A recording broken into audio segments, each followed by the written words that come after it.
మీరు చూస్తున్న ఇతగాడి పేరు అల్లంపల్లి ఈశ్వర్రావు. నియోజకవర్గం నర్సీపట్నం. నర్సీపట్నం నియోజకవర్గంలో ఇతగాడు చాలామందికి తెలిసినప్పటికీ అల్లంపల్లి ఈశ్వర్రావు అంటే ఎవరూ గుర్తుపట్టరండోయ్. దానికి కారణం లేకపోలేదు.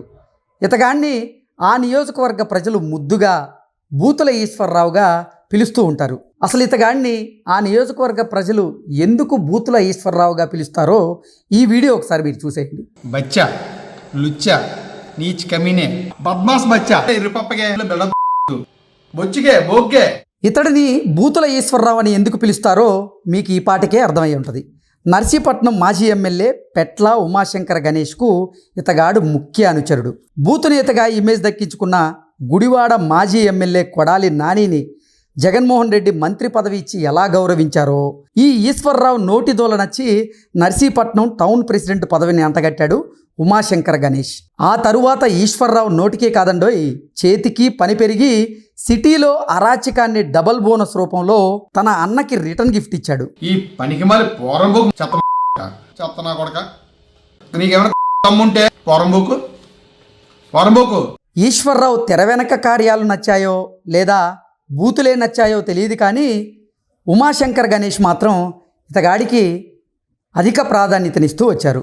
అయితే ఈ టౌన్ వైసీపీ ప్రెసిడెంట్ పట్టపగలే ఒక ఇంట్లో దొంగతనం చేసి పట్టుబడ్డాడు. జైలుకు కూడా వెళ్ళొచ్చాడండోయ్. ఇక ఉద్యోగాలు ఇప్పిస్తానని ఈశ్వర్రావు నిరుద్యోగుల దగ్గర మామూలు వేషాలు వేయలేదండోయ్, లక్షల రూపాయలు గుంజేశాడు. వాటిపై ఆరోపణలు వస్తే పెట్ల ఉమాశంకర్ ఇతగాడిని ఎలా సమర్థించారో మీరే చూడండి. ఈరోజు చూస్తే మరి ఎవరైతే అల్లంపల్లి ఈశ్వరరావు ఉన్నారో మరి ఏం చేశాడు అంటున్నాను. కేవలం చీటింగ్ కేసు. ఆయన ఏదో విధంగా ఇబ్బంది పెట్టాలి, మరి ప్రతి దానికి కూడా ఏసర్ పార్టీలో కేఎస్ఆర్ ఉంటున్నాడు, స్టేట్మెంట్లు ఇస్తున్నాడని చెప్పి ఏదో విధంగా ఇబ్బంది పెట్టాలని చెప్పి మరి నిన్నంతా కూడా మరి ఆయన పే ఒక చీటింగ్ కేసు. కేవలం ఏంటంటే ఆయన పార్టిసిపేషన్ ఎక్కువ ఉంది పార్టీలో.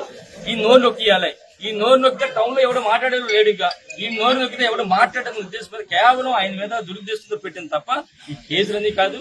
నాకు తెలిసి ఈ రోజు పెట్టిన కేసులు ఇలాంటి కేసులు నర్సీపట్నం టౌన్ లో సుమారు కొన్ని వందలు ఉన్నాయి. అయినప్పటికీ కూడా కేవలం ఈయన ఉద్దేశపూర్వకంగా చేస్తారు.